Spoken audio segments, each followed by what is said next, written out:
Google Doodle celebrates Tito Puente, but who is the king of Latin music? Tito Puente is honored in today's Google Doodle, marking US Hispanic Heritage Month. The musician behind the 1962 cha-cha-chá hit, Oye Cómo Va, is celebrated with a Google Doodle to mark US Hispanic Heritage Month.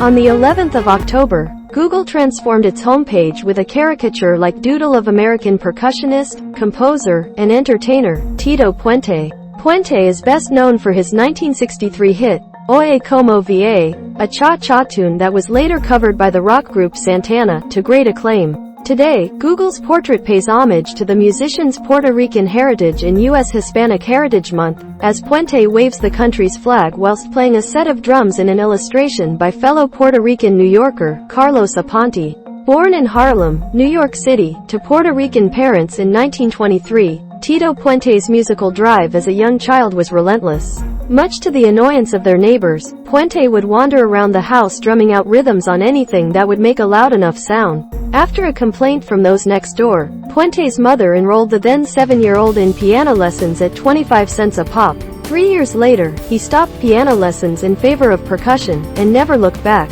Read more. Why is the steelpan being celebrated in today's Google Doodle, and what's the instrument's history? After serving in the U.S. Navy during the Second World War, where he led the ship's band as a saxophonist, Puente was able to attend the prestigious Juilliard School of Music in New York, where he studied conducting, orchestration, and music theory. Puente enjoyed great success in his teens as a drummer in various groups, and reached the height of his fame in the 1950s after founding the Tito Puente Orchestra.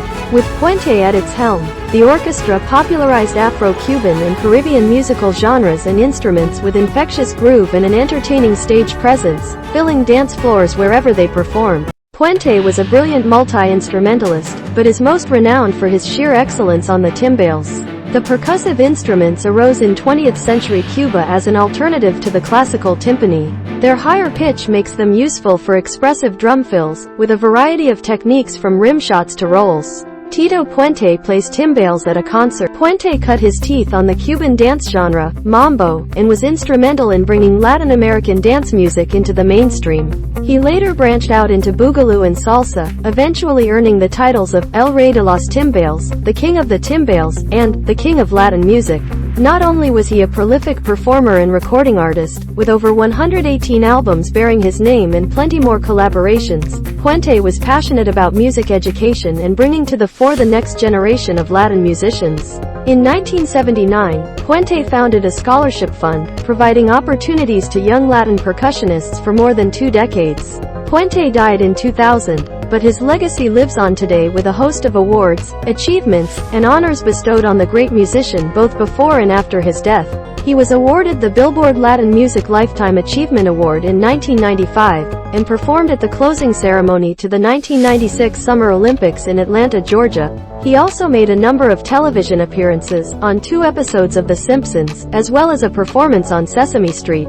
Read more. Google celebrates legendary British composer and opera singer, Amanda Aldridge, with Doodle. From 1969, Puente held the key to the city of New York, and a star bearing his name on the Hollywood Walk of Fame was unveiled in 1990. 2 months after his death, East 110th Street, where he spent much of his childhood, was renamed Tito Puente Way, and he was also awarded a posthumous Lifetime Achievement Award at the 2003 Grammys.